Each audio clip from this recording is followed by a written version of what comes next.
Historia de la filosofía, por Nicolás Abagnano, volumen 2, 42, parte cuarta, La filosofía del Renacimiento, capítulo 5, Renacimiento y Reforma, 373, la Contrarreforma.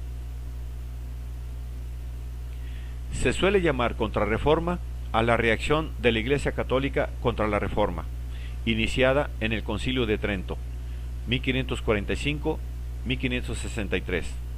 En realidad, la Contrarreforma es la reforma que la Iglesia, bajo el impulso de las circunstancias históricas, hace de sí misma, y dicha reforma es, una vez más, retorno a los principios. En efecto, la Iglesia vuelve decididamente a los principios fundamentales que habían presidido su formación, y en estos principios vuelve a hallar vigor y fuerza de expansión que la llevan a difundir su enseñanza por todas las partes del mundo y a reconstruir su universal potencia quebrantada por la Reforma. Contra la Reforma, que quería volver al Evangelio anulando de golpe los resultados de la tradición eclesiástica, la Iglesia reafirma el valor de tal tradición, y por tanto de las doctrinas, de las ceremonias y de los ritos que se habían acumulado y convalidado con el tiempo. Para la Iglesia, el retorno a los orígenes no es el retorno a la Biblia, sino la vuelta al primer periodo de su formación histórica, el patrístico. En este, la palabra de Cristo empezó a tomar consistencia y cuerpo en la organización eclesiástica. Se fijaron las interpretaciones auténticas de los puntos fundamentales de la fe y nacieron los ritos y la jerarquía. Es, en fin, un retorno al proselitismo y a la capacidad expansiva de los primeros tiempos, a la reivindicación de un magisterio universal del que no debe ser excluido ningún pueblo de la tierra. Así pues, el Concilio de Trento negó que la Sagrada Escritura bastase por sí sola para la salvación del hombre. Negó el principio de la libre interpretación y reafirmó el derecho de la Iglesia, ya sostenido y defendido por los padres en los primeros siglos, a dar ella sola la interpretación auténtica de los textos bíblicos. Con ello, volvió a confirmar el valor y la función mediadora de la Iglesia, la necesidad de la jerarquía y, por tanto, la validez de los sacramentos y de los ritos.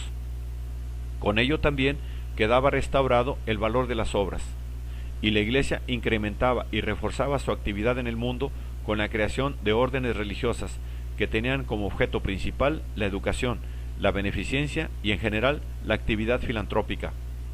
A su manera y de conformidad con su naturaleza, la Iglesia hacía suyo el principio, afirmado por el Renacimiento y por la Reforma, de que la religiosidad tiene que extenderse por el mundo y ha de estar al servicio de los hombres. El principal adalid de la Contrarreforma es el cardenal Roberto Bellarmino, nacido en Montepulciano el 4 de octubre de 1542 y murió el 17 de septiembre de 1621. Fue jesuita, profesor de teología en el Colegio Romano y consultor del Santo Oficio. Como tal, participó en el proceso contra Giordano Bruno el año 1582 y en el primer proceso contra Galileo en 1616. Su obra principal es Disputationes de Controversis. En ella, las decisiones del Concilio de Trento se exponen y defienden con gran claridad y energía. Bellarmino afirmó también la superioridad del Papa sobre la Iglesia y sobre el Concilio y su infalibilidad, y que el Papa, aun poseyendo solo poder espiritual, goza, por la superioridad propia de este poder, de una absoluta supremacía sobre todos los reyes y príncipes de la tierra, por lo que puede, pues, hacer y deshacer según su criterio infalible.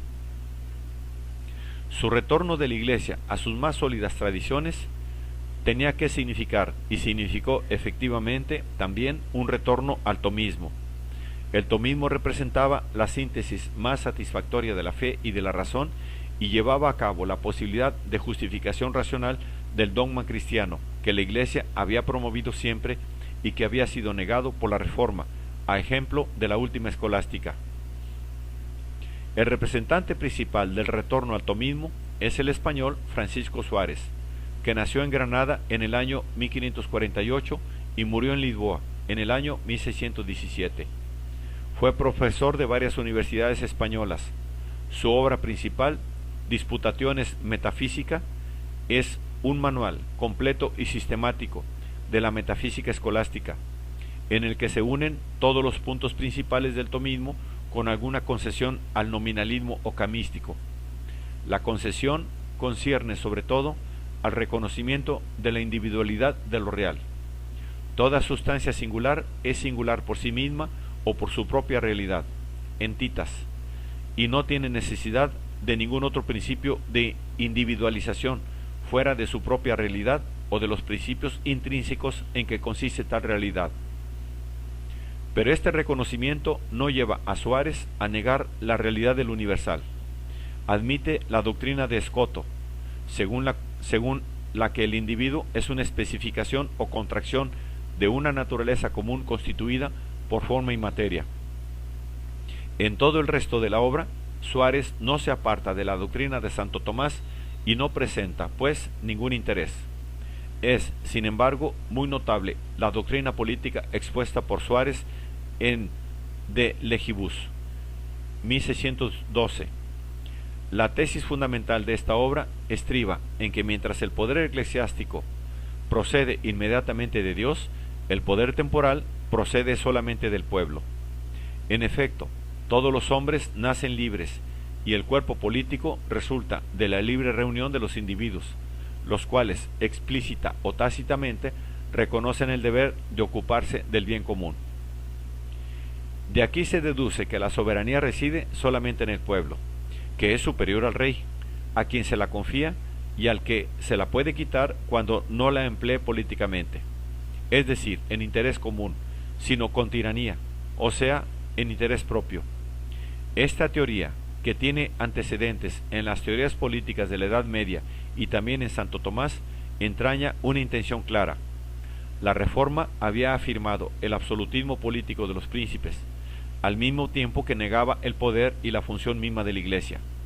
La Contrarreforma, haciendo provenir el poder eclesiástico directamente de Dios, quiere sustraerlo a toda duda o limitación para reafirmar su carácter absoluto, pero al mismo tiempo, atribuyendo el poder político de los estados tan solo al fundamento contingente y mudable de la voluntad popular, tiende a rebajar el valor de dicho poder frente al eclesiástico y hacer de esta manera que resalte la supremacía absoluta de este último.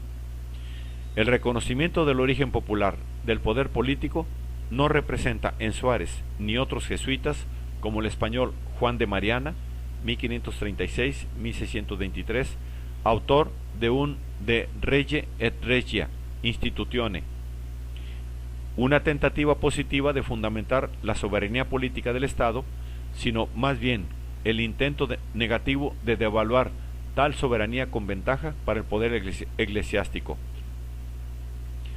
Sobre la otra gran controversia entre reformados y católicos, la de la libertad humana, el punto de vista de la Iglesia es reafirmado por el jesuita español Luis de Molina, 1535-1600, en la obra Liberi Arbitri.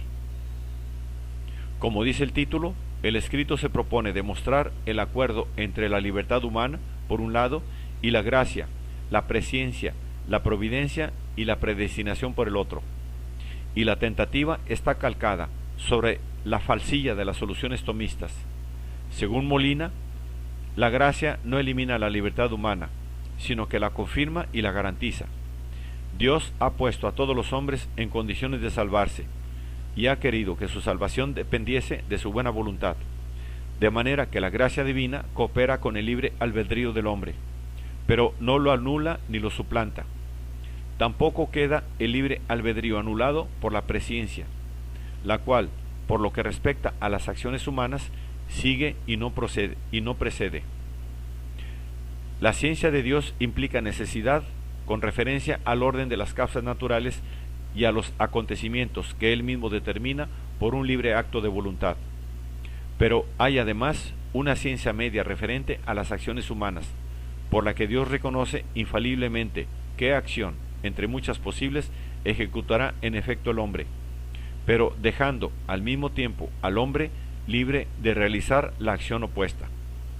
Como puede verse, se trata de una nueva exposición de las tesis tomistas, pero la obra de Molina debía encender nuevamente en el mismo seno de la Iglesia Católica la disputa sobre la libertad, puesto que de ella sacó Jansenio el motivo polémico para una defensa absoluta de la predestinación divina y de la servidumbre humana. La actitud de los hombres de la Contrarreforma en el mundo, la actitud de los hombres de la Contrarreforma en el mundo es expresada por las obras del jesuita español Baltasar Gracián, 6 de enero de 1601, 6 de diciembre de 1658, autor de varios escritos: El héroe, el político, Don Fernando el Católico, el discreto, el más famoso de los cuales es El oráculo manual y El arte de la prudencia, publicado en 1657. Las máximas de Gracián están inspiradas en un realismo lúcido y crudo que recuerda el de Maquiavelo y más aún el de Guicciardini. Gracián cree en la perfectibilidad del hombre individual, en su progresiva formación. No se nace hecho, base de cada día perfeccionando en la persona, en el empleo, hasta llegar al punto de consumado ser, al complemento de prendas, de eminencias. Conocerse en lo realzado del gusto, purificado del ingenio, en lo maduro del juicio, en lo defecado de la voluntad. Pero esta formación no es sólo un hecho espiritual e íntimo, es también la capacidad de triunfar en la vida.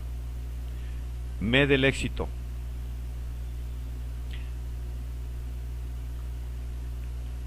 Gracián insiste igualmente sobre las dotes esenciales de la personalidad humana, como el saber, la firmeza, el valor, la astucia práctica que permite adiestrarse en la vida y prevalecer sobre los demás. Exalta al hombre entero que juzga por especie de traición al disimulo. Préciase más de la tenacidad que de la sagacidad. Hállase donde la verdad se halla. Pero al mismo tiempo enseña el arte de gobernar las voluntades ajenas, conociendo de cada uno las debilidades o la pasión dominante. La maña está en conocer estos ídolos por el motivar, conociéndole a cada uno su eficaz impulso. Es como tener la llave del querer ajeno. Hace de ir al primer móvil, que no siempre es el supremo, las más de las veces ínfimo, porque son más en el mundo los desordenados que los subordinados. Aquí es el arte de la prudencia, el que avalora el trabajo humano según el aprecio que hacen de él los hombres, y concede mucha atención a la apariencia, porque las cosas no pasan por lo que son, sino por lo que parecen. Valer y saberlo mostrar es valer dos veces. Las obras de Gracián tuvieron mucho éxito en Europa en las últimas décadas del siglo XVII, quizá porque ofrecían a los espíritus de la época un cuadro sin prejuicios de los medios para lograr el éxito y se insertaban en aquella concesión aristocrática de la autoridad que era compartida por muchos entre ellos. Arturo Schopenhauer vio en Gracián un antecesor de su pesimismo y tradujo el oráculo al alemán. En realidad no se trata de pesimismo, sino de una observación realista y cruda de la naturaleza humana, que se hace valer como premisa de toda acción entre los hombres que quieren asegurarse el éxito.